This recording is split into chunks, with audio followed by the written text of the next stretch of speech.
나로 강하게 가난한 날 구하게 눈먼 날 볼 수 있게 주 내게 행하셨네.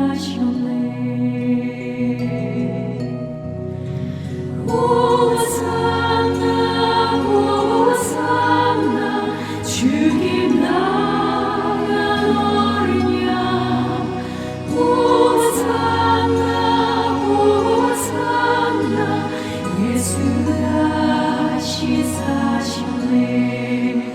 호산나 호산나 주님 나간 어린 양 호산나 호산나 예수 다시 사셨네.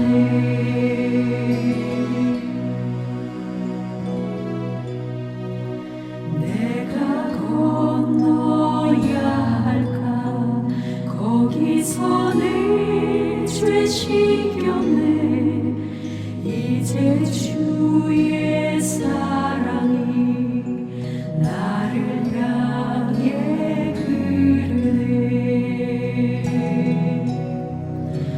호산나 호산나 주님 나간 어린 양 호산나 호산나 예수 다시 사셨네.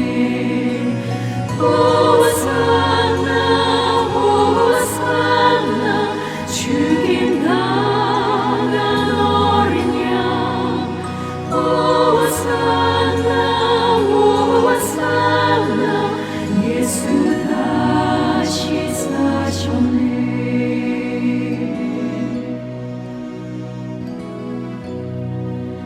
깊은 강에서 주가 나를 일으키셨도다. 구원의 노래 부르리 예수 자유 주셨네. 예수 자유 주셨네.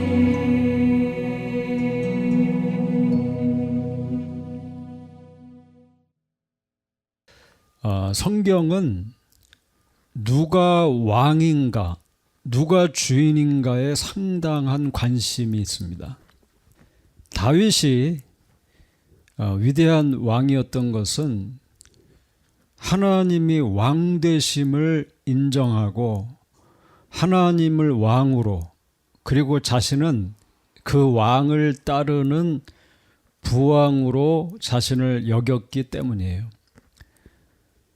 누가 왕인가, 누가 나의 왕이고, 누가 이 나라와 민족의 왕이고, 누가 이 열방을 다스리는가, 누가 과연 주인인가.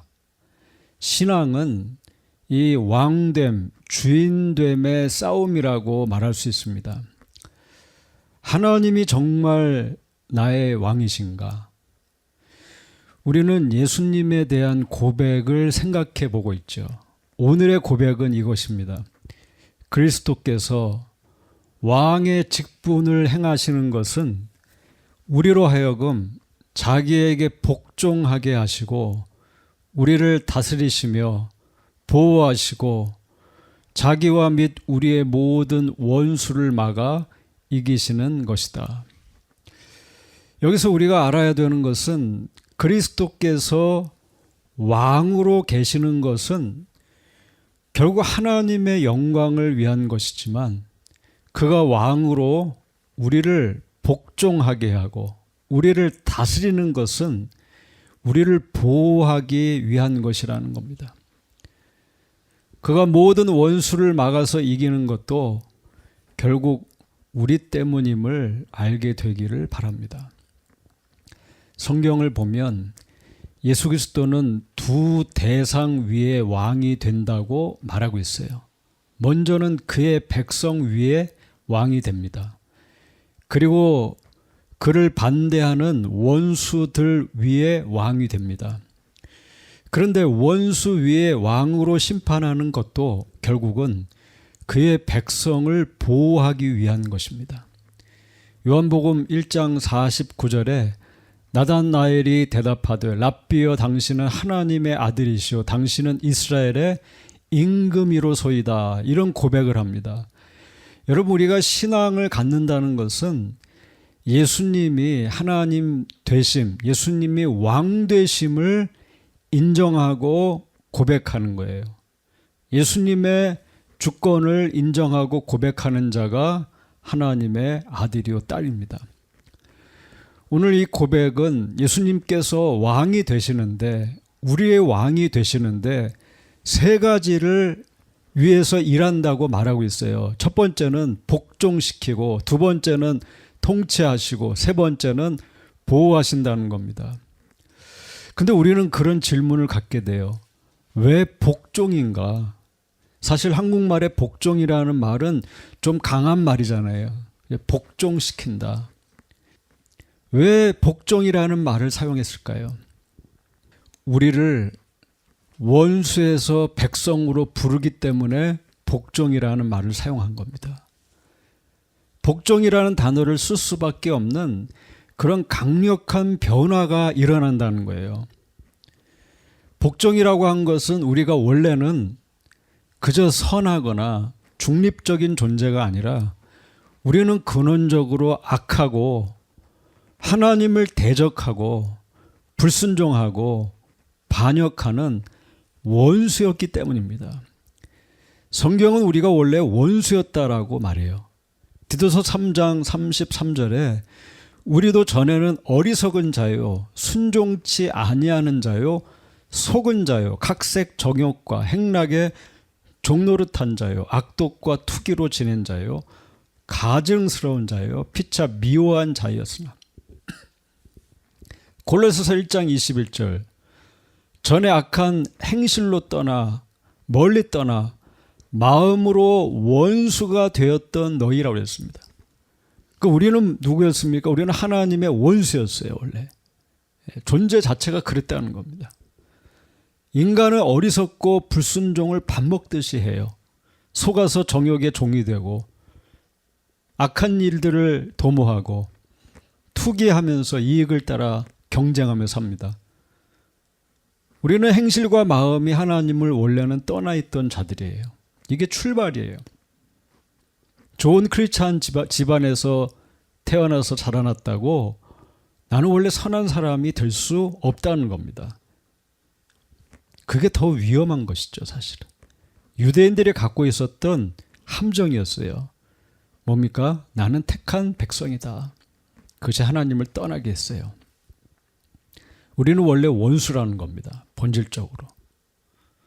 하나님을 기뻐하는 자가 아니라는 거예요. 원수였어요. 죄악에 더 가깝고 하나님께는 먼저였다는 겁니다. 악과 친구가 되었던 자들이에요. 예수 밖에 있는 사람들이 선을 행한다고 선한 것이 아니에요.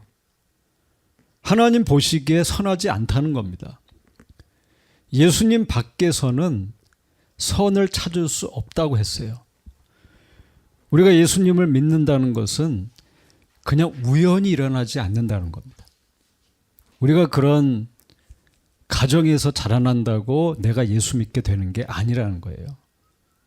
자연히 일어나는 일이 아니라는 겁니다. 그리스도께서 선택받은 나를 뭐예요? 복종시켜야 된다는 거예요. 그래서 복종이라는 말을 사용했어요.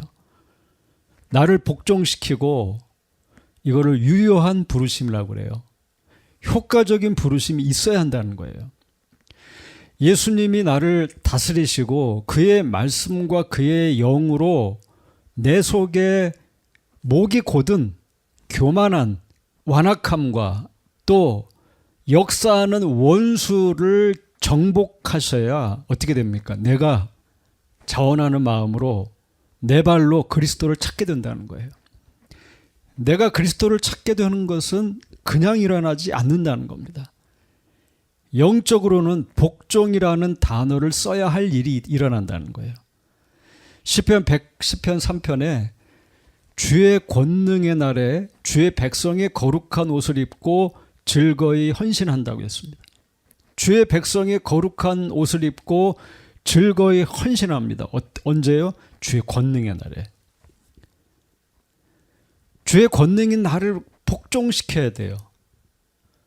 거룩은 그냥 일어나는 것이 아니에요. 내가 거룩을 선택한다고 거룩이 일어나고, 내가 온전함을 선택한다고 온전함이 일어나는 것이 아니라는 겁니다. 내가 헌신한다고 헌신이 일어나는 게 아니에요. 그리스도께서 나를 복종시키는 일이 일어나는 거예요. 그 나를, 생리적인 나를, 내 고집을 그리스도께서 그 고집을 꺾으셔야 된다는 거예요. 여러분, 은혜 받는다는 게 무엇인지 아세요? 은혜 받는다는 것은 내가 원하는 것, 내가 좋아하는 것, 내가 꿈꾸는 것을 하나님이 지지해 주시고 그래, 그렇게 해, 내가 이거 줄게, 그 받는 게 은혜가 아니에요. 은혜 받는다는 것은 이런 내 안에 있는 이 숨은 죄악과 근원적인 그 문제가 그리스도 앞에 굴복되는 거예요. 이게 은혜를 받는 거예요. 그리스도께서 나의 왕이 되셔야 한다는 거예요. 주님이 나의 주인이 되셔야 한다는 거예요. 내 계획이 아니라 그리스도를 따르는 일이 일어난다는 거예요. 하나의 내 안에 그런 레볼루션이 일어나는 거예요.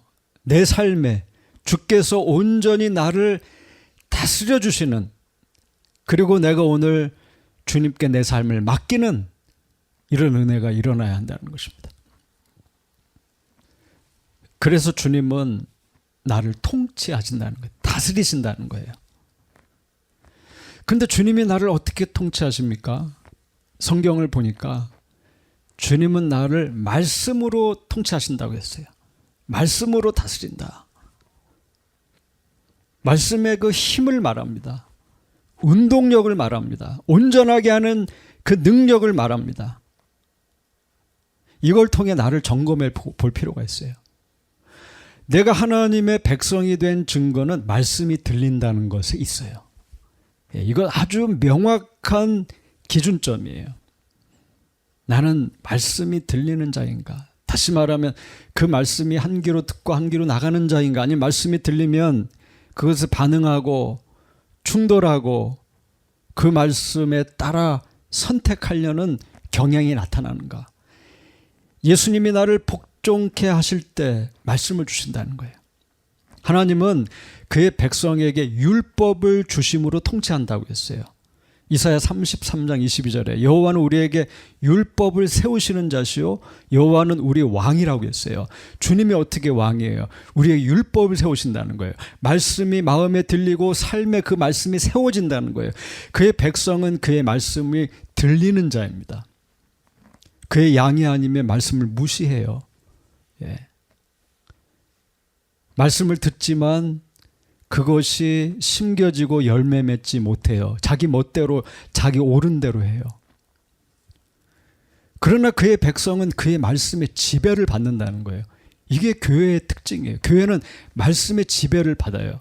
말씀이 옳다고 생각이 돼요. 말씀을 중심으로 자기를 쳐서 복종시키려고 해요. 처음에는 부딪히고 반대할 수 있어요. 그러나 말씀이 들리면 결국 순종하게 돼요. 믿음은 그리스도의 말씀으로 나고 그리스도의 말씀으로 growing up 하는 거예요. 어떻게 됩니까? 그래서 그의 말씀 가운데 두 번째예요. 형벌과 보상의 약속이 들린다는 거예요.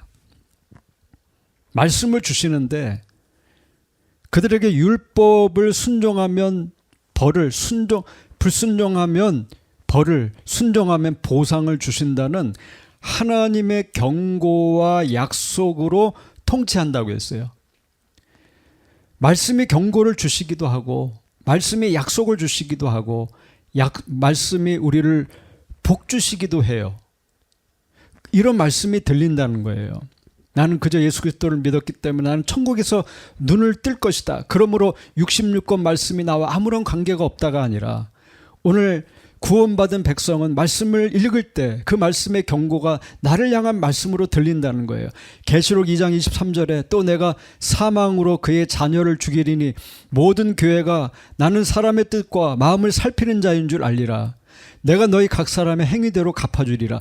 이 말씀대로 들린다는 거예요. 내 행위대로 하나님이 갚으실 것이 믿어진다는 거예요.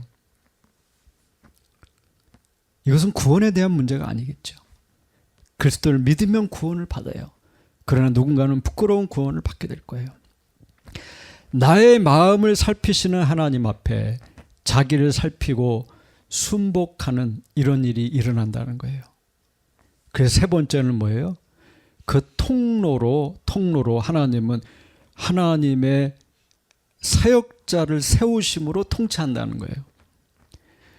그들은 하나님의 말씀을 나눌 뿐만 아니라 경고를 주기도 하고 때로는 그 시행할 권세를 받는다고 했어요.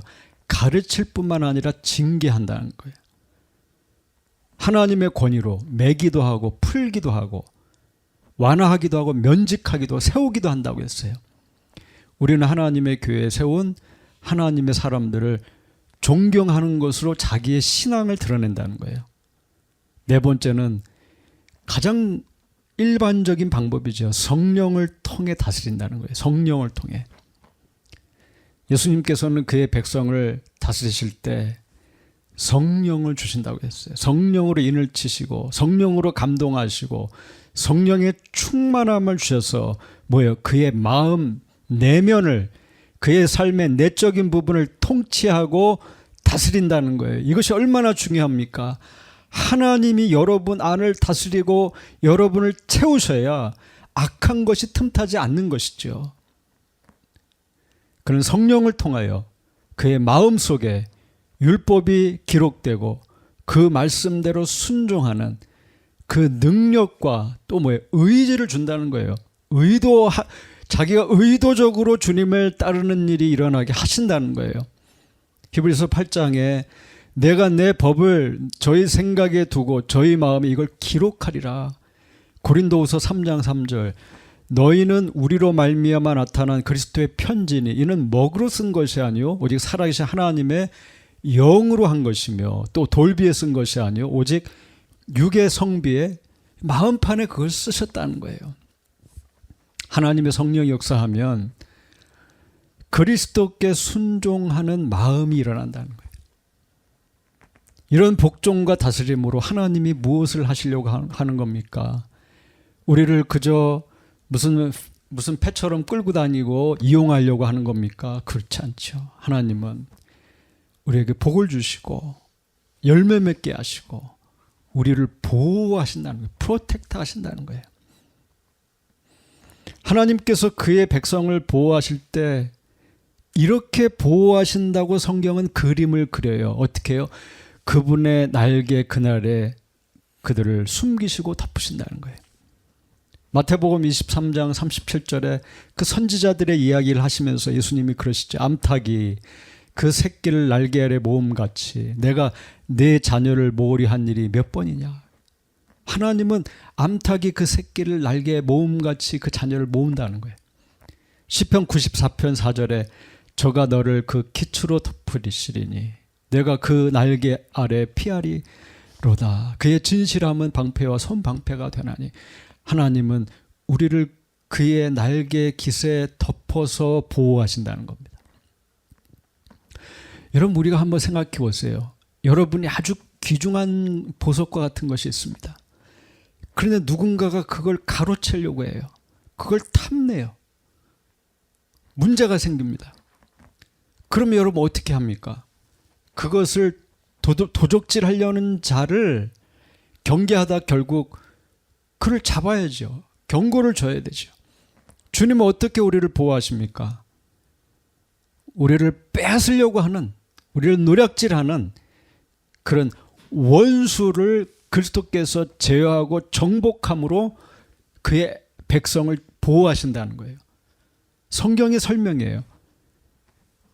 고린도전서 15장 25절 그가 모든 원수들을 발 아래 두실 때까지 통치한다고 했어요.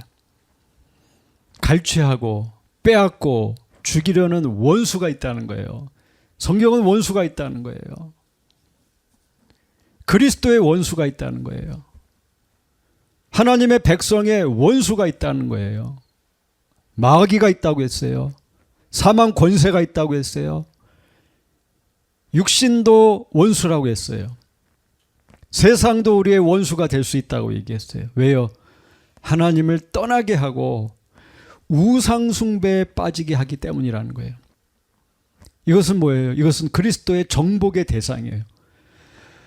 예수님께서 원수들의 능력을 빼앗으시고 그 원수들이 그의 백성 위에서 일하는 주권을 빼앗으시고 권리를 빼앗으시고 그래서 주님이 그들을 다스리신다는 거예요. 이기신다는 거예요.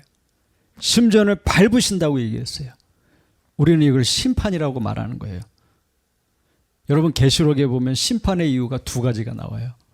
첫 번째는 뭐예요? 그가 그리스도의 나라 하나님 나라를 위한 심판이 일어난다는 거예요. 이 말이 뭐예요? 왕권이 회복된다는 거예요. 하나님의 왕권, 그리스도의 왕권이 회복되는 거예요. 그것을 위해서 예수님이 다시 오신다는 거예요. 그래서 심판이 일어난다는 거예요. 계시록 13장을 보면 적그리스도가 그의 왕국에서 죄 속에서 허덕이는 인간을 다스려요. 인간을 움직이는 게 뭐예요? 적그리스도예요. 그런데 성경이 말하는 이 일이 계속 일어나지 않는다는 거예요. 유혹이 있고 시험이 있어요. 그럼 그건 끝난다는 거예요. 모든 주권에 대한 오해 속엔 어둠은 짓밟히고 심판을 받는다고 성경은 말한다는 거예요. 왜 하나님이 심판하십니까? 왕의 귀환과 관계되어 있어요. 왕권의 회복이 일어난다는 거예요. 또 하나님이 심판을 왜 하세요? 주의 백성 때문이라는 거예요. 여러분 때문이라는 거예요. 여러분을 괴롭히는 자를 멸하기 위하여 주님은 심판하신다는 거예요. 주님을 경외하는 자들에게 상 주시기 위하여 심판하신다는 거예요.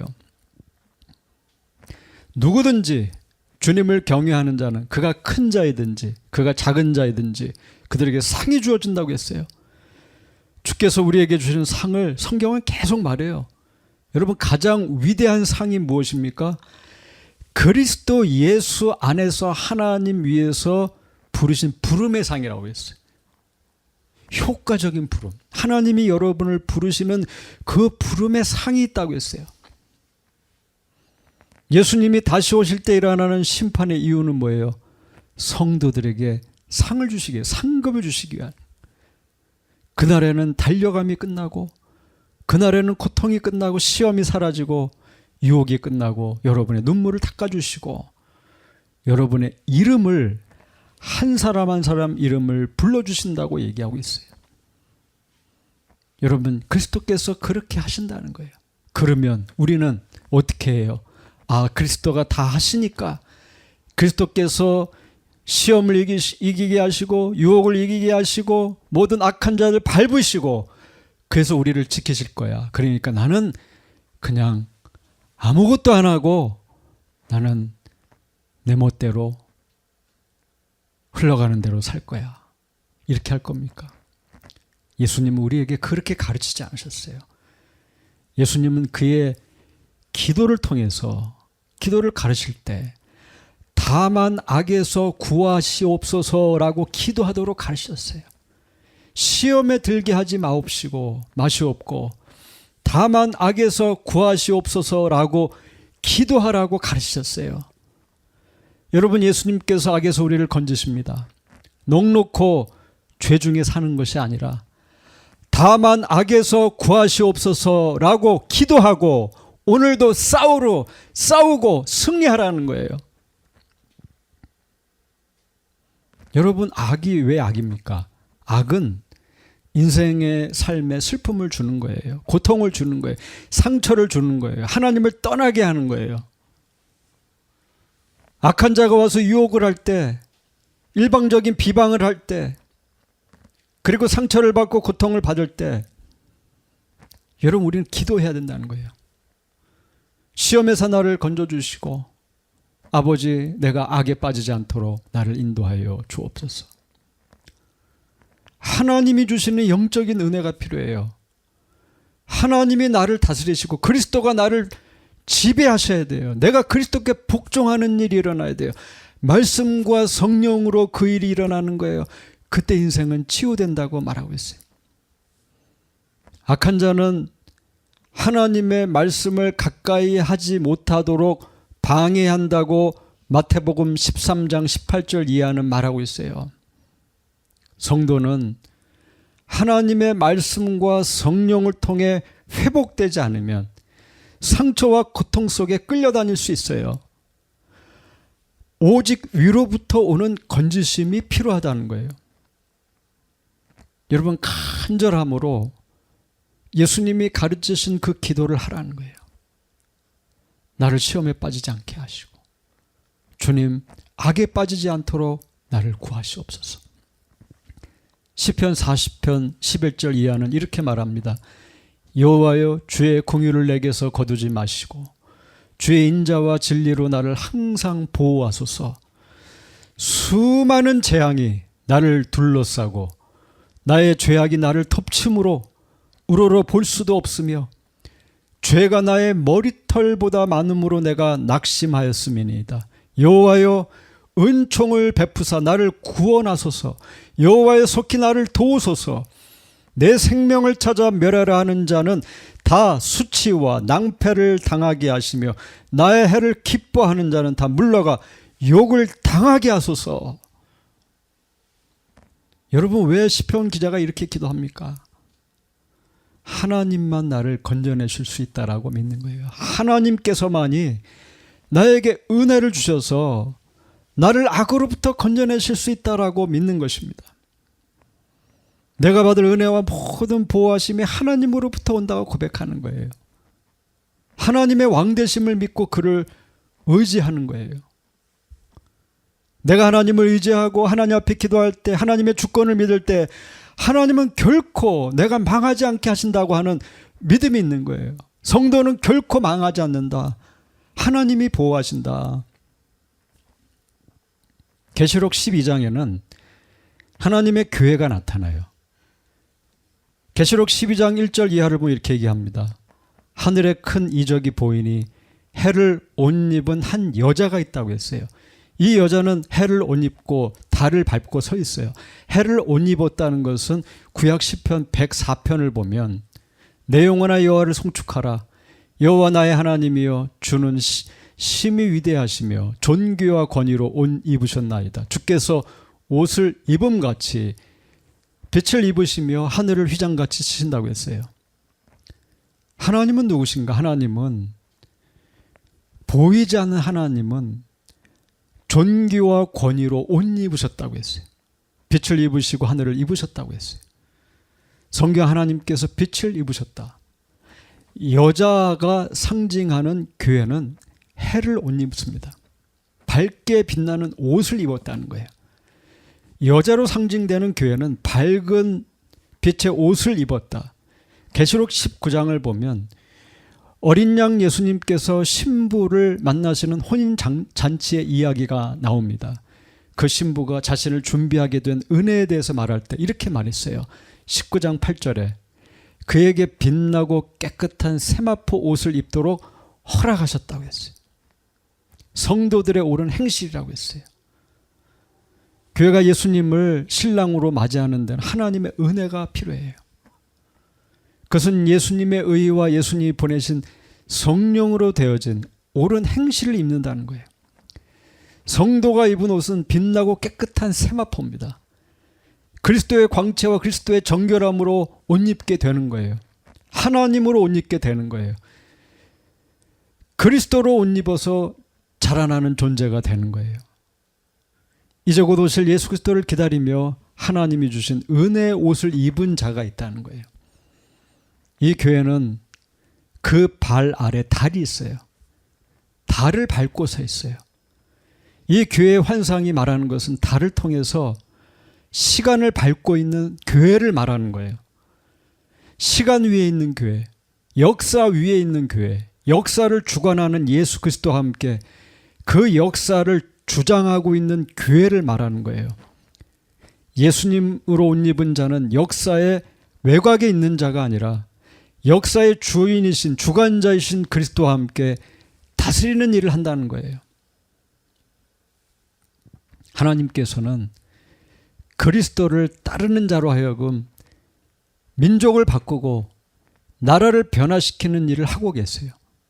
하나님의 대업, 하나님의 일하심, 세상을 움직이는 동력으로 주님이 힘을 주시고 이유가 되어주셔서 주님이 우리로 하여금 주님의 오실 길을 준비하게 하신다는 것입니다. 계시록 12장에 나타나는 여자의 그 머리에는 12별의 관을 썼다라고 했어요. 이건 뭘 얘기해요? 교회는 승리하는 교회라는 거예요. 교회는 결코 실패하지 않는다는 거예요. 교회는 망하지 않는다는 거예요. 12는 하나님의 교회를 상징합니다. 모세의 광야교회가 12지파였고 신약 성령이 세운 교회는 12사도의 지도력 아래 있었어요. 별은 하나님께서 아브라함에게 주신 언약의 내용 안에 그의 자손이 별처럼 많을 것이라고 했어요. 아브라함의 자손은 혈통적 자손이 아닌 예수 그리스도를 믿는 우리 영적 자손을 말하는 거예요. 별은 성도를 말하고 교회를 말하는 거예요. 결국 12별, 교회가 면류관을 쓰고 승리한 것을 환상 가운데 보게 되는 거예요. 계시록 2장 10절에 너는 장차 받을 고난을 두려워하지 말라. 볼지어다 마귀가 장차 너희 가운데 몇 사람을 옥에 던져 시험을 받게 하리니 너희가 10일 동안 환난을 받으리라. 내가 죽도록 충성하라. 그리하면 내가 생명의 관을 내게 주리라. 예수님께서 환난과 궁핍 가운데 있는 교회, 환난이 있지만 그 환난 속에서도 죽도록 충성하면 생명의 관을 주시겠다고 약속해 주시는 거예요. 계시록 12장 이 여자가 쓴 12별의 면류관은 교회가 얻는 생명의 관을 말하는 거예요. 예수님께서 마지막 때 성도가 받을 고난을 이렇게 말씀하셨어요. 누가복음 21장 12절 이하에 이 모든 일 전에 내 이름으로 말미암아 너희에게 손을 대어 박해하며 회당과 옥에 넘겨주며 임금들과 집권자들 앞에 끌려가려니와 이 일이 도리어 너희에게 증거가 되리라. 마지막 때 교회는, 성도는 예수님을 믿는 믿음 때문에, 그를 왕으로 섬기기 때문에 받는 환난이 있다고 했어요. 그 환난을 이기는 자는 생명의 면류관이 약속된다고 말하고 있어요. 계시록 12장 6절에 그 여자가 광야로 도망하며 거기서 1260일 동안 그를 양육하기 위하여 하나님께서 예비하신 곳에 있다고 했어요. 1260일이라는 것은 교회의 역사, 교회의 시간 동안 교회를 보호하고 양육하기 위해서 그들을 하나님이 예비하시는 그 기간을 말하는 거예요. 예비하신 곳에 두시는 기간을 말하는 거예요. 중요한 것이 무엇입니까? 하나님께서는 그의 백성을 위해, 그리스도의 나라에 속한 그들을 위하여 준비하신다는 거예요. 붉은 용이 삼키려 했던 아이를 하나님께서 하나님 앞과 보좌 앞으로 올려가신 것을 믿는 자라면, 예수님의 부활과 승천을 믿는 자라면 하나님께서 교회를 보호하실 것도 믿어야 할 거라는 거예요. 여러분의 삶이 메마르고 광야를 걷는 것 같은 시간이 있을 수 있습니다. 그러나 우리가 들어간 광야는 이스라엘의 광야 교회처럼 낮에는 구름 기둥으로 밤에는 불 기둥으로 인도하는 곳이에요. 하나님의 임재가 있는 곳이에요. 하나님께서 매일 주시는 만나가 있는 곳이에요. 불뱀의 위험이 있고 그러나 건져주시는 곳이에요. 우리를 애워싸는 대적들이 날마다 일어나지만 하나님이 지켜주시는 곳이에요. 광야길이 험하고 힘들지라도 그 옷이 헤어지지 않도록 그 발이 부릅뜨지 않는 은혜를 누리는 곳이 광야입니다. 이것을 주님 믿으라고 말하는 것입니다. 인간의 눈에 사막과 같이 메마른 광야가 하나님이 준비하신 곳이라면 거기가 하나님의 보호를 받는 곳이라고 사실을 믿고 여러분이 그 인생 광야, 때로는 답답하고 앞이 보이지 않는 시간이라도 하나님의 준비하심을 믿고 하나님을 예배하기 위하여 모리아 산에 올랐던 아브람처럼 믿음으로 여호와 일에 준비하신 하나님을 믿고 끝까지 예비하신 하나님을 믿고 믿음으로 승리할 수 있기를 바랍니다.